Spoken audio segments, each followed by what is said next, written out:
Bonsoir.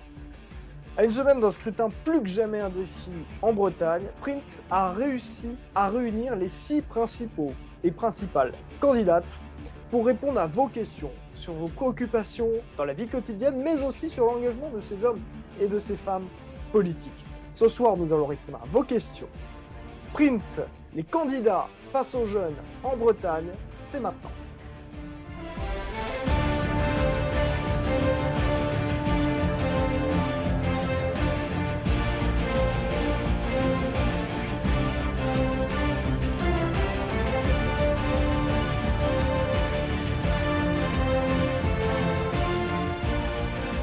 Bonsoir à tous, très heureux de vous retrouver pour cet événement Print avec donc les 6 candidats et candidates principales pour cette élection régionale en Bretagne.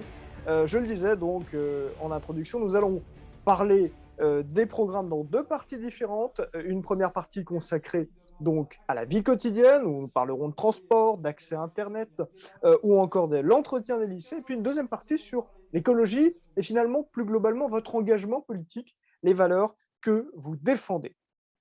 Quelques règles du débat avant de commencer.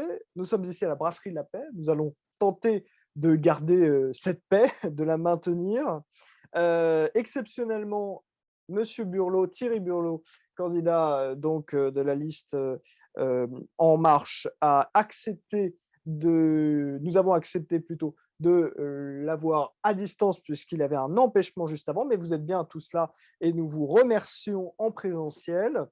Et exceptionnellement, donc, également, Monsieur Jimmy Beaulieu, vous représentez la liste du Rassemblement national. Nous avons déterminé un ordre de passage dans un instant, comme pour votre placement. Nous allons commencer par les introductions. Et enfin, un dernier mot pour répondre à vos questions et aux questions de nos téléspectateurs sur les invités, puisqu'il y a plus de 6 invités, plus de 6 candidats pardon, en Bretagne. Vous êtes 6 autour de la table, mais ils sont en tout 12. Toutes les listes auront le droit à la parole sur Print cette semaine. Vous aurez même temps de parole. Ils auront donc les mêmes questions et ils pourront répondre également à nos questions sur leur programme pour les jeunes. Mais voilà, nous étions pris par le temps, en 1h15, nous ne pouvons pas faire un débat plus large. Dernier point, enfin, vos temps de parole sont décomptés par Jade, qui décomptera donc vos temps de parole. Nous ferons des points réguliers pour faire l'état de ces temps de parole. Mais premièrement, on va commencer par les introductions. Et c'est vous, Daniel QF, qui avez été désigné, qui avez été tiré au sort pour commencer. Nous vous écoutons. Alors, c'est une introduction sur quoi? Alors, vous pouvez vous introduire sur qui êtes-vous, tout simplement. Qui êtes-vous, que faites-vous dans la vie? D'accord, donc je m'appelle Daniel Cuev, donc je suis maire honoraire de Langouette et candidat pour Bretagne la vie pour les élections régionales. Donc c'est une liste politique, mais sans parti politique, et qui vise à travailler aujourd'hui sur des questions écologiques, où un certain nombre de Bretons et de Bretonnes sont d'accord de se retrousser les manches pour affronter les nouveaux défis de demain, à condition de ne pas se retrouver un jour ou l'autre enfermé dans une étiquette politique. Merci. Loïc Chenet-Girard, vous êtes le président de région sortant. Vous avez été élu il y a 6 ans sur la liste de Jean-Yves Le Drian. Et c'est à vous de vous introduire. Qui êtes-vous? Bonjour, Loïc Chenet-Girard, 44 ans, 2 enfants. Je suis président de région effectivement depuis 4 ans. J'ai été maire d'une commune qui s'appelle Liffré quelques années auparavant, pendant 2 mandats, une dizaine d'années. Et dans ma vie professionnelle, je travaille dans une banque. Je suis en disponibilité. Et je repars avec une liste de gauche avec des hommes et des femmes qui assument des responsabilités dans divers secteurs, des maires, des représentants du monde économique, des représentants du monde associatif, des représentants du monde syndical, des hommes et des femmes passionnés de Bretagne avec un beau projet pour l'avenir de notre belle région. Thierry Burlot, bonsoir. Vous êtes à distance, mais c'est à vous de vous introduire. Qui êtes-vous? Écoutez, Thierry Burlot, 62 ans dans quelques mois, marié, 4 enfants. J'ai été élu costar-mauricain pendant de nombreuses années, maire de ma commune, puis président d'une communauté de communes rurales. Je suis à la tête d'un rassemblement qu'on a appelé Nous la Bretagne, qui regroupe des acteurs du centre droit, du centre gauche, de la société civile, et qui porte un projet de rassemblement et de dépassement autour d'un certain nombre de valeurs, comme l'aménagement du territoire, le développement économique, bien sûr, les transitions heureuses et bienveillantes, et évidemment la volonté de construire avec les Bretonnes et les Bretons, et donc avec les jeunes de Bretagne. Isabelle Le Callennec, c'est à vous, vous avez 1 minute. Bonjour, je m'appelle Isabelle Le Callennec, j'ai 54 ans, je suis mère de Vitré et mère de famille de 4 garçons qui ont entre 22 et 33 ans, je suis également grand-mère. Et sur ma liste Ils sont où la Bretagne, droite, centre et régionaliste, j'ai fait la place aux jeunes, puisque 10% des colistiers sont des jeunes, et je suis fière d'annoncer aussi que j'ai sur ma liste le président du CRIJ, donc ces questions de la jeunesse. Nous en avons beaucoup parlé pendant la campagne et j'espère que nous en parlerons aussi lorsque nous serons élus. Le CRIJ, le Centre Régional d'Information des Jeunes en Bretagne. Comme ça, pour te le préciser. Bien sûr, vous avez raison, les acronymes, voilà. Il faut les comprendre et les expliquer. Toujours. Jimmy Bourlieu, vous êtes donc le rassemblement, le représentant de la liste du Rassemblement national. Vous avez 1 minute pour vous introduire, c'est à vous. Voilà, donc Jimmy Bourlieu, directeur de campagne de Gilles Penel, 27 ans, également conseiller municipal de Fougères. Gilles Penel qui a lui 58 ans, professeur d'histoire-géographie de profession qui a exercé notamment à Saint-Malo et à Fougères pendant de longues années. Il est la tête de liste du Rassemblement national à ces élections, la tête de la liste Une Bretagne forte. Une Bretagne forte qui axe ses priorités autour du rééquilibrage territorial, de la défense de l'identité, de la défense de notre sécurité, de la protection de notre secteur économique traditionnel et aussi évidemment de la défense des jeunes, car nous avons énormément de jeunes. D'ailleurs, je suis le seul jeune présent parmi les candidats ici présents. Sans vous faire. Il y a débat sur la question de jeunes. Hein. Et donc nous avons Et dans la tête, certainement le plus vieux.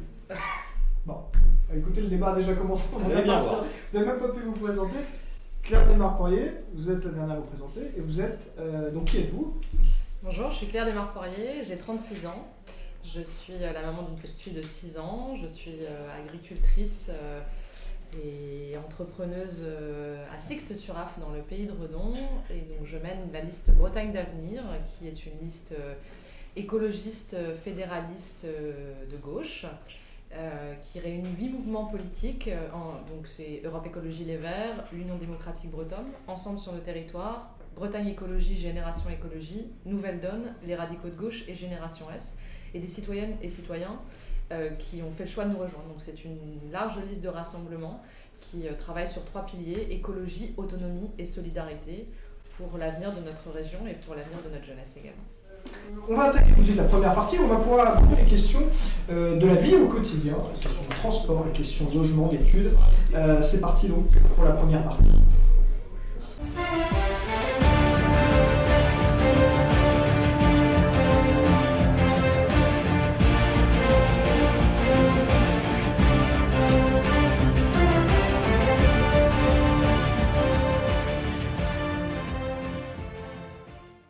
Nous allons pouvoir attaquer la première partie de ce débat qui va nous concentrer la plupart du débat. On va parler de transport, d'études, de lycée, tout en restant bien sur les compétences régionales. Et la première question que je vais vous poser, c'est à vous, Loïc Chénet-Girard. Vous avez un bilan, donc le plus simple, ça va vous demander, vous avez été élu il y a 6 ans, 2015, sur la liste en 2015, quel est votre bilan ? Écoutez, le bilan il consiste à avoir augmenté les moyens de manière considérable dans les domaines qui concernent la jeunesse. Nous avons mis 80 millions d'euros par an dans les lycées, et lorsque je suis arrivé président de région, nous mettions en moyenne 20 millions d'euros par an pour faire en sorte que nos lycées répondent à nos attentes pour le confort des élèves et des enseignants, mais aussi de répondre aux enjeux climatiques qui sont devant nous, parce que nos lycées étaient et sont encore pour certains d'entre eux des passoires thermiques. Il y avait beaucoup d'efforts à faire dans ce domaine.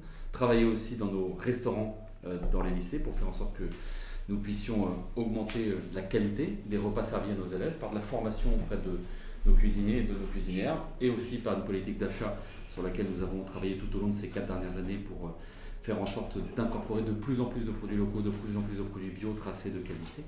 Et puis Bien entendu, la région, ce n'est pas que les lycées, c'est aussi l'université, l'apprentissage, même si nous avons perdu la compétence, où nous continuons de mettre des moyens pour faire en sorte que ce temps de la vie, qui est le temps de l'apprentissage, de la capacité à vivre son autonomie de jeune, puis après son autonomie d'adulte, soit renforcé par l'action de la région.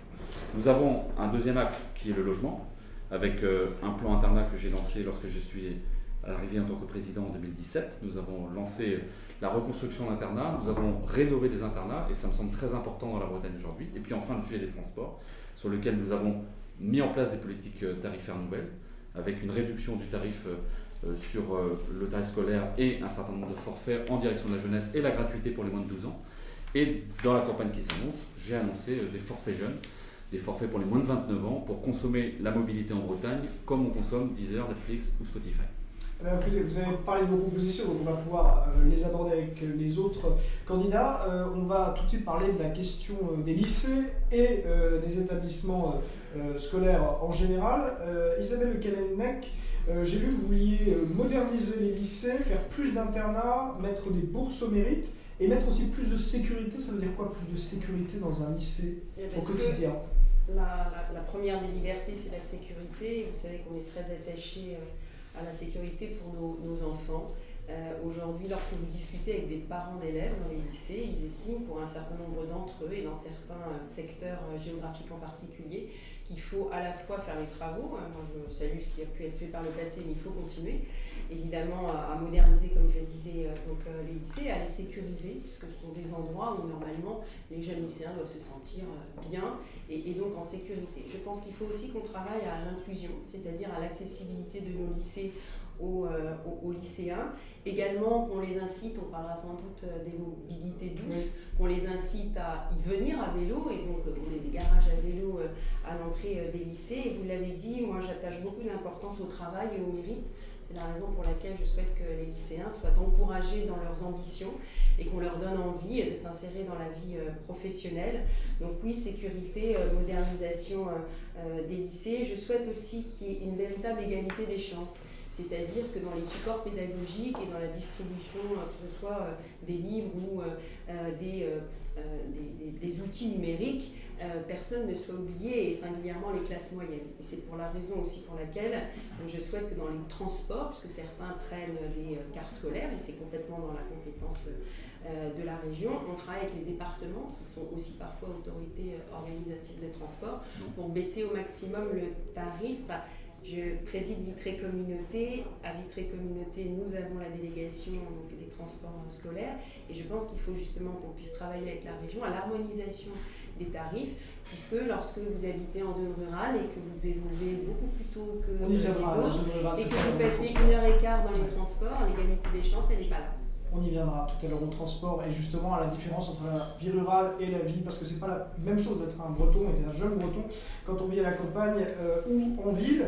Claire Desmarres-Poirier, vous avez fait partie de la majorité sortante. Non, pas vous, non mais votre parti. Aucun écologiste à la région Bretagne depuis 2015, c'était le choix de Jean-Yves Le Drian. Donc en l'occurrence, je ne sors pas du tout du dispositif. Non, je n'étais pas vous, d'accord, bon, très bien. Voilà. Mais ni moi ni mon parti, ni aucun. Voilà, clairement.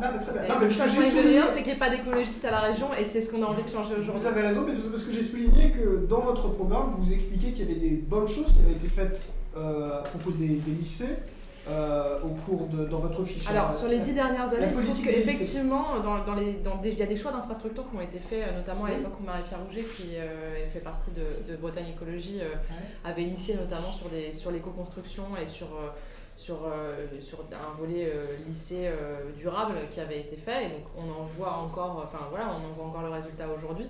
Mais il y a beaucoup de travail à faire sur ce volet-là, effectivement. Oui, je voulais vous faire réagir justement dans cette fiche, parce qu'on trouve, je le préciserai tout à l'heure, on trouve tous vos programmes sur vos sites internet, détaillés avec des fiches détaillées. Donc je m'en sers, ne vous inquiétez pas dans le débat. J'ai vu un axe, le premier axe, c'est favoriser l'égalité des chances pour les lycéens. Oui. Quand vous entendez la droite proposer des bourses au mérite, ça vous plaît pas vous dites non, c'est pas la bonne solution. Quelle solution vous proposez ? C'est pas les outils que nous on propose, mais je pense que l'égalité des chances aujourd'hui c'est un enjeu, l'égalité des territoires, l'offre. la question de l'accès à des formations qui sont souhaitées. Aujourd'hui, par exemple, on voit sur l'enseignement du breton, notamment les jeunes qui suivent des scolarités en immersif ou qui veulent suivre de l'enseignement en breton, quand ils arrivent au collège puis quand ils arrivent au lycée, à chaque fois il y a des moments où ils ne peuvent pas suivre leur parcours d'orientation parce que l'offre n'est pas suffisante. Donc ça, je pense que c'est des outils où on se dit, à la fois on a besoin d'accompagner les jeunes qui sont dans des situations précaires en leur proposant des situations d'accompagnement social. La lutte contre la précarité alimentaire, c'est un enjeu très fort. Nous, on propose la sécurité sociale alimentaire pour accompagner des jeunes qui sont en difficulté, notamment pour leur famille, mais aussi pour les jeunes étudiants. On propose la lutte contre la précarité menstruelle. C'est un enjeu très fort pour les jeunes filles, avec notre souhait de distribuer des protections périodiques durables dès le lycée et partout de manière systématique pour sortir les jeunes filles de la précarité menstruelle et aussi pour leur offrir des protections périodiques qui soient saines, qui ne soient pas polluées aux pesticides. Et puis des accompagnements pour aussi tout l'accès à la culture, l'accès au sport. Là, on a eu un moment très dur d'éloignement de la vie sociale et on souhaite accompagner le retour de tous les jeunes et vraiment que chacun et chacune puisse bénéficier d'un accès à la culture, d'un accès au sport, d'un accès aux loisirs et d'un accès au lien social qui va avec tout ça par des systèmes de bourse ou de passe, enfin voilà, quel que soit le ticket, enfin le format du ticket, mais en tout cas vraiment qu'il n'y ait pas de barrière économique à l'accès au lien social et à la culture et aux loisirs au sport. On continue sur les bourses et les passes. Thierry Burlot, vous proposez donc une aide financière de 150 € à 500 € pour les jeunes. Est-ce que vous pouvez nous expliquer cette proposition ? Écoutez, d'abord, vous dire que on a fait le choix, pour nous, la Bretagne, de mettre un jeune breton à la tête de liste du département du Finistère, c'est dire notre confiance dans cette jeunesse.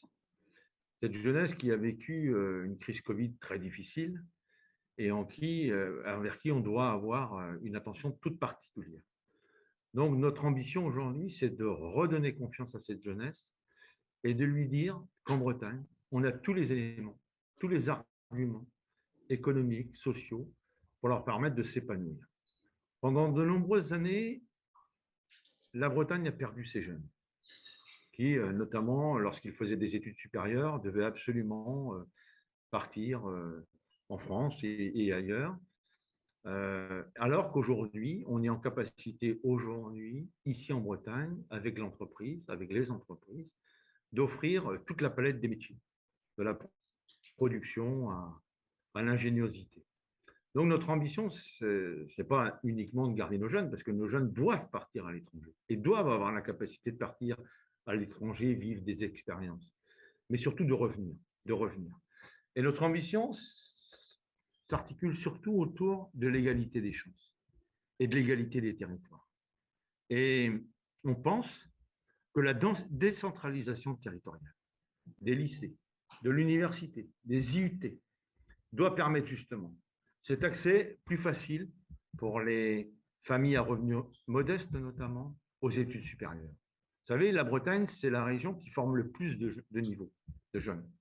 Et je pense qu'aujourd'hui, on doit avoir un effort particulier. Alors, cette bourse, l'on souhaite mettre en œuvre. Je coupe juste un instant, parce que comme vous êtes à distance, ce n'est pas facile de vous couper. Non, mais terminez, hein, je vous en prie, mais attention, parce que il faut garder un peu de temps de parole pour le reste. Et puis, je voulais vous entendre sur votre proposition de passe, s'il vous plaît. Ah oui, excusez-moi. Excusez-moi. Et encore merci d'avoir accepté qu'on puisse… Oui. Voilà. Donc, ce passe a pour but justement de corriger ces inégalités et de permettre l'accès au plus grand nombre autour des questions, évidemment, d'enseignement supérieur, de sport, de culture, de langue, et de permettre à nos jeunes de découvrir la Bretagne dans toutes ses facettes. Et l'idée de ce passe, c'est de permettre cet accès. Daniel QF, vous avez un jeune, vous aussi, je vais en parler, un très jeune même, Benjamin Flouy, qui est tête de liste dans le Morbihan. Pourquoi lui avoir fait confiance? Simplement, mais pour rester vraiment sur la question des lycées, Déjà, je voulais juste savoir pourquoi vous avez choisi de confier un très jeune votre tête de liste. Et puis, je veux vous entendre aussi, s'il vous plaît, sur le lycée et sur, justement, on en parlait, sur qu'est-ce que vous voulez faire pour les lycées, quel est votre projet? Donc, comme nous avons décidé de créer cette liste Bretagne Ma Vie, on s'était dit au départ qu'on ne pourrait pas créer une liste sans les jeunes d'aujourd'hui pour la Bretagne de demain. C'était un impératif pour nous. Et il se trouve que j'étais beaucoup interviewé par des jeunes étudiants, des jeunes lycéens qui à l'époque avaient des mémoires à faire sur les questions des pesticides. Il y avait des étudiants en chimie, il y avait des étudiants en Sciences Po, il y avait des étudiants en journalisme. Et j'ai trouvé que leurs questions étaient extraordinaires et bien différentes des autres questions. Et je me suis dit qu'il y avait une jeunesse qui avait soif de politique. Et donc quand il a s'agi de constituer cette liste, j'ai été les chercher, je leur ai demandé s'ils voulaient bien être dans le staff, mais dans le staff pas simplement pour coller les affiches, dans la programmation. Et justement sur les questions de lycée, il se trouve que Benjamin Floïc a constitué une association qui s'appelle COP1 à Paris, qui est une association caritative qui aide beaucoup les étudiants, notamment les étudiants de Bretagne qui sont à Paris et à la Sorbonne plus particulièrement. Et là, il nous a alerté d'emblée, il nous a alerté de la pauvreté, la paupérisation aujourd'hui de la jeunesse. Et donc notre projet aujourd'hui va prendre en compte cette dimension-là, et notamment en toute urgence, c'est-à-dire à la rentrée scolaire prochaine, d'essayer de voir comment nous pourrions aider à l'inscription, à la prise en charge de l'inscription des jeunes pour en première année, tout secteur confondu. Et simplement sur les lycées, quelles sont vos propositions pour justement, parce que c'est quand même une compétence majeure de la région, les lycées, l'entretien, donc quelles sont vos propositions? Nous allons indiquer au service de la région Bretagne que l'axe principal c'est celui de la santé, parce que celui de la santé, ça nous permet de revisiter l'ensemble de l'organisation d'un lycée, y compris les travaux. Si les travaux sont faits pour la santé des élèves, pour la santé des personnels, c'est très important. Deuxième chose, c'est que les lycées sont dans des territoires. Ils ont beaucoup d'impact sur les territoires. Et donc on va essayer de recréer des liens les plus tenus entre les lycées et leur territoire. C'est extrêmement important pour que nous sachions très bien comment cette jeunesse qui vient dans ces lycées, quelles sont ses difficultés, mais quels sont aussi ses atouts. Et c'est sur ces atouts que l'on va s'appuyer pour le développement territorial. Merci Daniel QF. Jimmy Bruneux, dans un rapport en 2020, l'INSEE disait nous allons atteindre le pic de lycéens en 2026. Comment votre liste, comment votre projet peut-il faire face à ce pic de lycéens, tant en termes d'enseignement qu'en termes d'enseignement, par exemple, de manuel, de matériel, et en termes de bâtiments, par exemple? Est-ce qu'il y a des constructions de lycées prévues? Quel est votre projet? La réponse, effectivement, elle est assez simple, c'est qu'il va falloir construire d'autres lycées. Surtout que la région est censée accueillir à peu près 400 000 personnes supplémentaires d'ici 2040, alors entre 300 et 500 000. Donc effectivement, il va falloir faire un effort au niveau de l'immobilier et veiller à ce qu'il soit bien réparti sur le territoire et pas seulement sur la ville de Rennes. Cependant, de manière générale, sur l'immobilier, il faut dire qu'on est tous à peu près d'accord. Quand il y a besoin de lycée, on en crée. Quand il n'y a pas besoin de lycée, on se contente de rénover ceux qui en ont véritablement besoin. Le véritable enjeu pour nous, en fait, il est double. Il y a la question du bien-être, le bien-être des lycéens. Donc, nous, on compte mettre en place un plan sécurité qui va intégrer cette question du bien-être. On va lancer notamment un grand sujet qui est de plus en plus important et de plus en plus sensible dans les lycées. C'est un plan contre le racket et contre le harcèlement. C'est quelque chose qui est en voie quand même, surtout dans un certain nombre de quartiers, qui est en voie de développement. Un deuxième axe, ça va être aussi de réduire le coût de la rentrée scolaire qui est quand même, qu'on juge excessif. Il y a eu des efforts qui ont été faits, on peut le concéder, notamment sur le transport scolaire, mais on pense qu'on peut faire encore mieux. On pense qu'on peut faire mieux notamment au niveau Monsieur Burlot est revenu, au niveau d'un tarif beaucoup plus dégressif pour les familles en fonction du nombre d'enfants et aussi d'un tarif pour les étudiants boursiers. On veut aussi établir un principe, c'est que pour les cantines scolaires, on va geler les hausses des inscriptions qui ont été continues pendant tout le mandat de M. Chénier-Gérard. Très bien. C'est faux, hein? Non, c'est vrai. Encore une fois, nous avons un certain nombre de bourses qui sont mises à disposition des établissements. Il reste de l'argent en fin d'année. Donc effectivement, nous n'avons pas mis plus d'argent. Mais mettre plus d'argent alors que l'argent n'est pas consommé par les établissements n'a pas de sens. Et depuis cette crise Covid, nous avons mis plus de 5 millions d'euros sur la table pour les lycées et les universités, pour accompagner les jeunes et les familles qui sont dans une précarité accentuée par le Covid, pour accompagner notre jeunesse qui, pour certains d'entre eux, ne mangeaient pas à leur faim dans la période Covid et ne mangent toujours pas à leur faim aujourd'hui, en complétant d'ailleurs au passage l'offre du Crous à 1 euro et en devançant l'offre du Crous à 1 euro, et en finançant aussi des psychologues et des psychiatres qui ne sont pas de notre ressort mais que nous avons jugé nécessaire dans la période. Donc ce que vous dites là est forcément en dehors de la réalité. On aurait pu encore passer longtemps sur la question lycée, c'est vrai, mais on doit avancer. Juste avant, parce que j'ai remarqué une proposition, le budget participatif dans les lycées. Oui, nous avons rapidement, Rapidement, aujourd'hui, il y a des dotations dans les lycées pour que les établissements montent des projets pédagogiques, des projets de voyage, des projets d'entrepreneuriat des jeunes. Nous pensons qu'il faut aller plus loin, garder ces bourses bien entendu, garder ces enveloppes dont je viens de parler, mais aller au-delà en proposant des budgets participatifs, des enveloppes dans les lycées qui se discutent avec les lycéens pour que les lycéens montent des projets.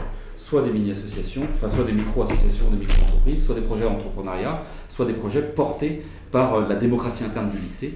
Donc c'est un nouveau dispositif qui complète ceux que nous avions précédemment. Et pour terminer sur les lycées, Isabelle Le Callennec, moi j'ai lu, vous vouliez plus de services civiques.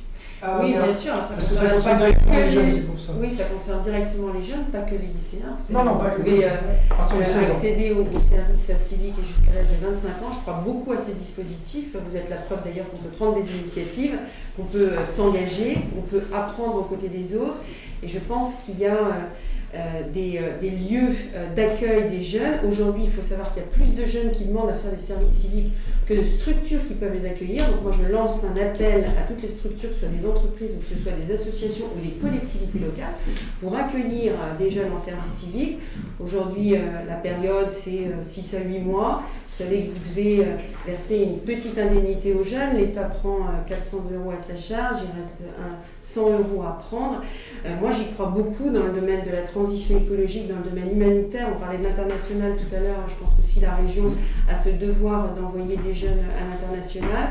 On parlait des questions de sécurité. J'étais il y a 2 jours à voir des jeunes qui étaient jeunes sapeurs-pompiers volontaires. Moi, je souhaite que la Bretagne soit une terre où on soutient les initiatives des jeunes et où les jeunes sont incités à le faire. Je souhaite qu'on double le nombre de jeunes en service civique. Je crois beaucoup à ce dispositif. Tous les jeunes qui ont fait des services civiques n'ont aucune difficulté à trouver du travail.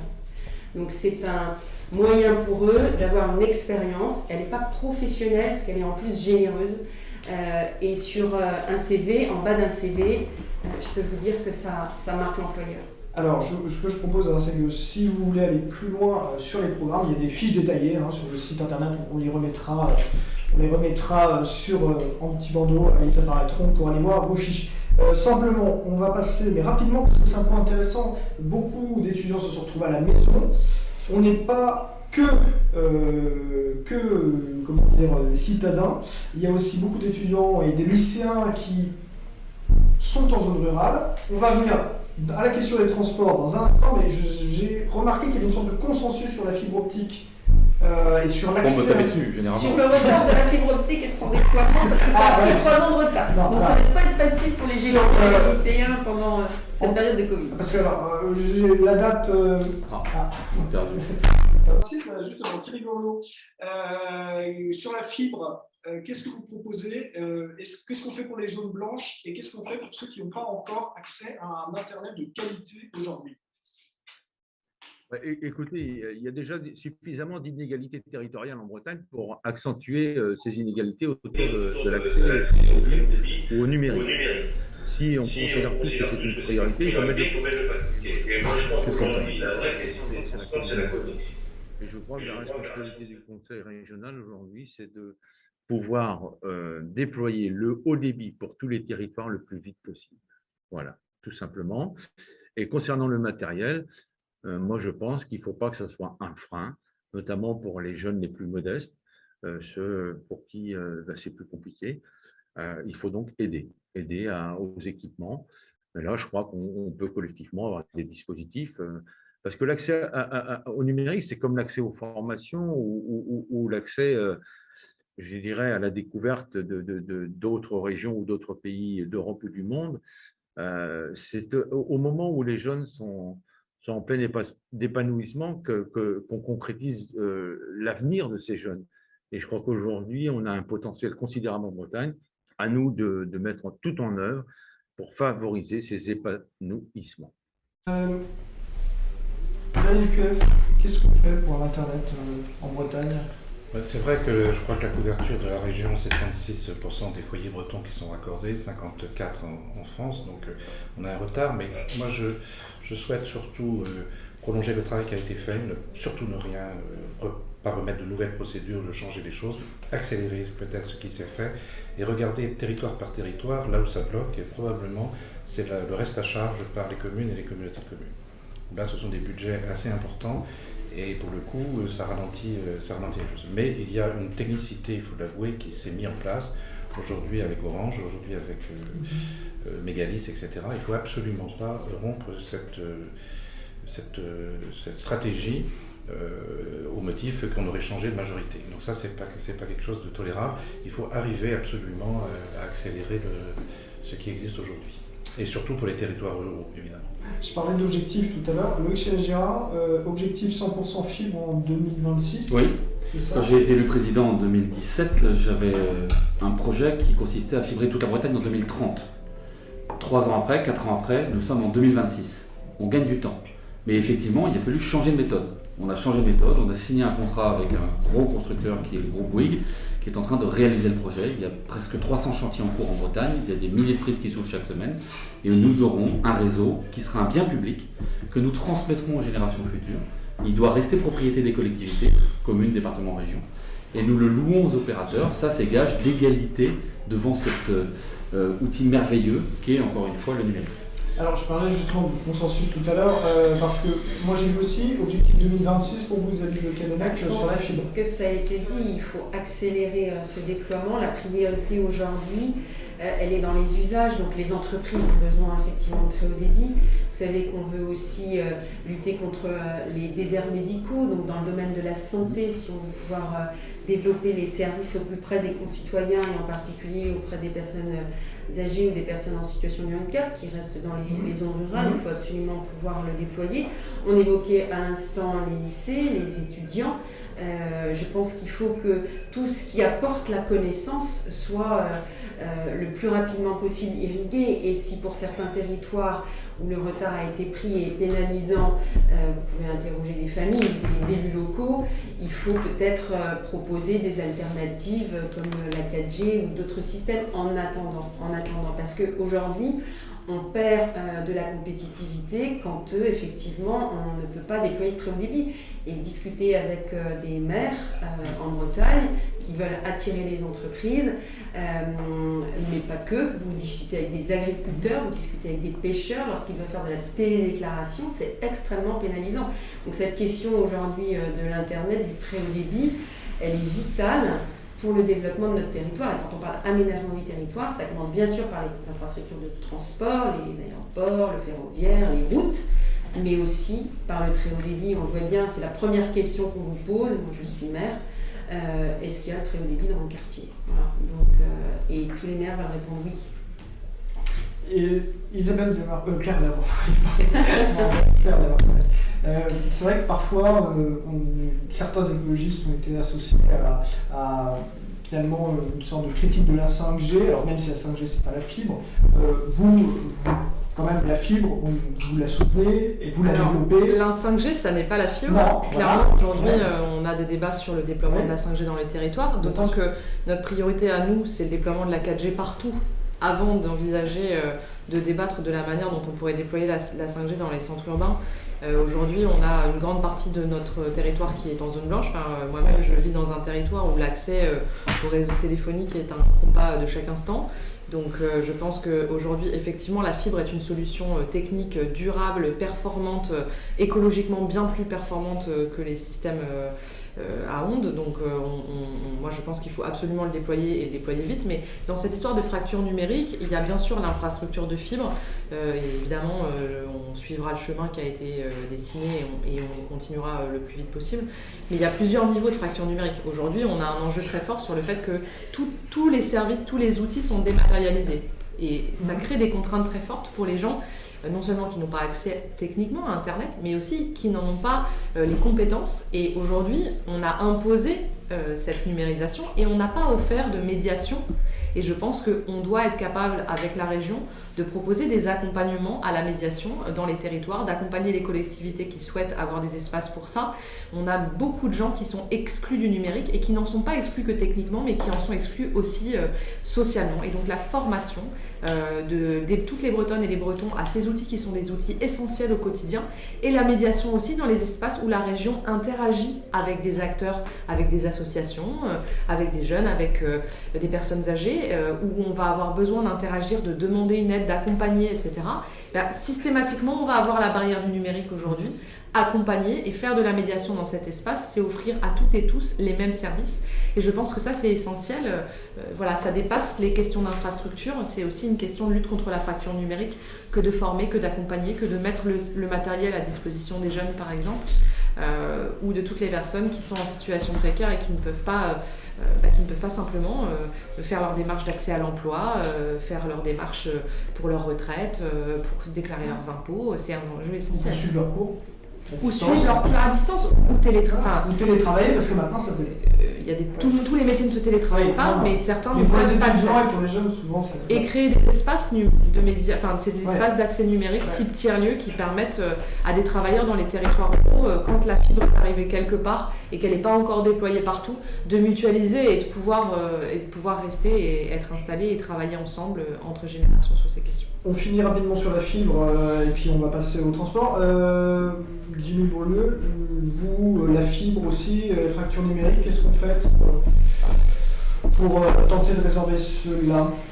Effectivement, sur la fibre, il faut rappeler qu'on est la deuxième pire région de France en la matière. Je pense que c'est l'un des plus grands échecs de la majorité de M. Chénier-Girard et de M. Burlot. Mais je pense aussi que ce qui est peut-être plus grave encore, c'est qu'ils nous ont menti durant de nombreuses années à ce sujet.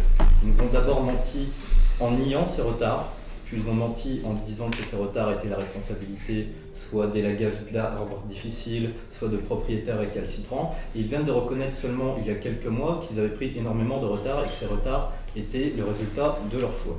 M. Burlot qui s'en va encore. Donc effectivement, il faut qu'on respecte... Oui, vas-y. Salut. Pardon. On vous écoute sur la fibre.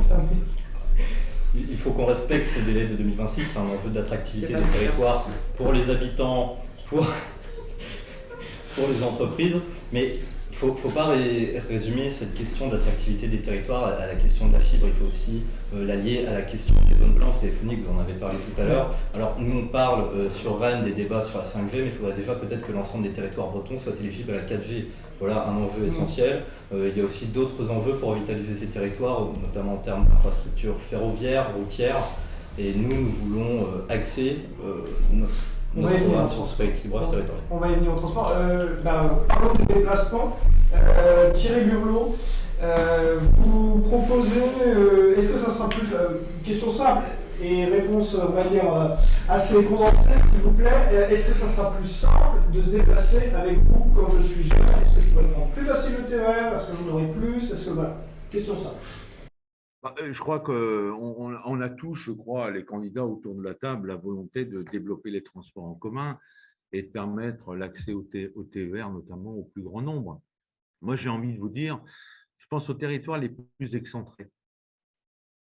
Ceux-là où, justement, il n'y a pas le TER, il n'y a pas la proximité, il y a l'obligation de la voiture et des transports individuels. Et c'est vers ces territoires-là aussi pour lesquels il faut avoir une pensée. Donc, je pense qu'on a eu, pendant ce mandat, avec de belles choses d'ailleurs réalisées, notamment autour du rail, on a eu de belles améliorations. Je pense qu'il y a de belles infrastructures en Bretagne. Mais je crois qu'on va vivre une transformation, c'est-à-dire qu'on est passé des grands équipements à des transports de proximité qu'il va falloir développer avec les territoires. Et là, il va falloir faire des choix qui ne vont pas être simples parce que ça va engager beaucoup d'argent public. Mais en tout cas, moi, je souhaite que nous, la Bretagne, on porte ces choix, notamment avec les intercommunalités en charge du versement transport aujourd'hui. Et je crois que tout doit être fait pour faciliter l'accès de ces transports publics à nos jeunes. Est-ce qu'il y aura d'autres tarifs? D'autres tarifs, des tarifs différents? Parce que là, vous avez parlé de votre philosophie.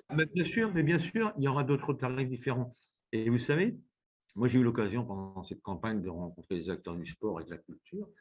Et c'est vrai qu'ils se posent tous beaucoup de questions sur le bénévolat, sur le fonctionnement de leurs associations.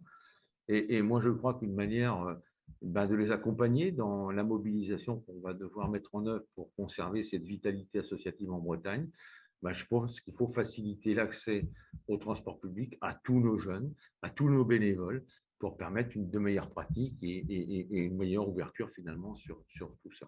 Donc, je crois qu'on aura des tarifs évidemment différenciés. Moi, nous n'avons pas fait d'annonce précise sur le sujet, mais en tout cas, évidemment, une attention toute particulière pour nos jeunes. D'accord. Loïc Chénel-Girard, moi, en parlant de tarifs, j'ai vu un forfait limité de train, c'est ça? Alors, voilà, parce que alors, il faut quand même juste préciser qu'il y a eu la mise en place, sur ce mandat-là, la mise en place, voilà, à partir de 2015, la mise en place donc des transports qui étaient avant des transports départementaux, voilà, qui sont devenus une compétence régionale. Avec la loi qui s'est tendue, donc ils sont devenus les Brisbane. C'est que depuis 2017, effectivement, nous gérons tous les transports en dehors des agglomérations, comme l'a dit Mme Le Callennec, ou en dehors des métropoles. Nous gérons les trains, les cars et les bateaux.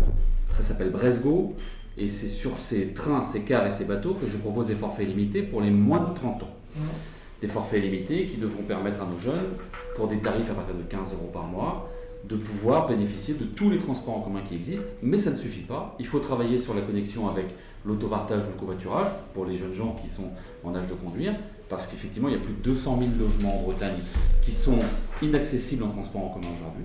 Et puis, nous avons à travailler sur le développement du vélo et faire en sorte qu'on puisse passer d'un mode à l'autre. Et ça fait partie des sujets sur lesquels nous avons déjà lancé quelques actions et sur lesquels on veut renforcer l'action. Et je veux dire que c'est pas on va avoir à faire des choix. On fait déjà des choix. Le choix que nous avons fait de financer la LGV, ça a été un choix de la région et on l'assume, et aujourd'hui on le voit dans la dette de la région, 600 millions d'euros qu'on a mis sur la table pour accélérer le train vers la Bretagne, pour pouvoir atteindre Brest et Quimper aujourd'hui en 3h40. Ça, c'était un choix majeur qui d'ailleurs impacte le budget de la région. Et effectivement, maintenant, les nouveaux choix sur lesquels nous travaillons depuis 3 ans, c'est le transport du quotidien, sur lequel, encore une fois, cette manière de vivre qui bouge, qui évolue, qui fait qu'on vit avec des forfaits sur beaucoup de sujets, doit aussi s'intégrer dans les transports de la région et que nous offrions un service qui soit à la hauteur de l'attente de nos jeunes. Madame QF, j'ai lu, c'était sur votre site, une offre de transport en commun modernisée et conviviale. Ça veut dire quoi une offre de transport convivial? Oui, c'est toute une recherche que nous avons faite en travaillant depuis le début de la campagne, en allant chercher des solutions auprès de gens qui en avaient. Et vous verrez sur notre site Bretagne Ma Vie vraiment un schéma aéroportuaire, vous trouverez un schéma rail, vous trouverez un schéma vélo, vous trouverez un schéma portuaire, vous trouverez un schéma rail. Et nous avons essayé de connecter tout ça, et là il y a effectivement des questions de fluidité. Donc la première chose, c'est effectivement il va falloir faire des choix d'infrastructure, mais vous savez, entre le moment où on décidera de faire la ligne rail nord-sud, entre la décision politique qui serait prise et la réalisation et l'inauguration, il va se passer 10 ans. Donc entre-temps, il faut absolument prendre la mesure de ce qui se passe. Et donc je vais essayer de convaincre nos collègues d'intercommunalité en particulier de travailler sur ce que moi j'ai pu mettre en place dans mon intercommunalité, c'est-à-dire essayer de connecter l'ensemble des réseaux, que ce soit l'aire de covoiturage, que ce soit l'âge de TER, que ce soit le réseau car, que ce soit le train, etc., de telle manière à ce qu'on puisse localement essayer de voir comment que ça passe. Et c'est faisable puisque j'ai pu mettre le premier réseau de vélo assistance électrique en milieu rural, c'était sur ma communauté de communes. J'ai mis aussi le premier réseau en autopartage en milieu rural, c'est aussi dans ma commune. Donc on a des choses à travailler sur le plan de la mobilité qui est complexe parce qu'elle dépend des uns et des autres. Elle n'est pas stalinienne, elle est tout à fait moderne. Et elle doit utiliser en particulier ce qui n'a pas été fait trop aujourd'hui, de voir comment les réseaux peuvent être connectés à deux choses. D'une part au réseau, bien entendu, parce que les jeunes aujourd'hui utilisent beaucoup les applications pour savoir où aller et comment aller et au plus vite aller. Et deuxièmement, s'il y a des pôles qui sont des pôles d'intermodalité, qu'il existe dans ces pôles d'intermodalité des services, que ce soit les services à la petite enfance, que ce soit les services réparation de vélo, que ce soit même de l'alimentation, etc. Nous avons à travailler cette territorialisation des choses pour que, avant que d'autres infrastructures arrivent ou que les infrastructures actuelles soient améliorées, plus conviviales, on peut aujourd'hui, dès à présent, faire des choses. Le Rassemblement national propose quoi pour les transports par rapport à l'offre qui est déjà proposée? Qu'est-ce que vous proposez en plus par rapport à ce qui existe déjà aujourd'hui? Eh bien, nous voulons développer le TER. Parce qu'on considère que le TER a été trop longtemps mis de côté au cours de ces dernières années au profit du tout TGV. Nous voulons rouvrir un certain nombre de lignes, notamment dans les liaisons nord-sud, qui sont très compliquées en Bretagne. On pense notamment à la ligne Saint-Brieuc-Pontivy-Auray ou à une ligne comme Rennes-Fougères.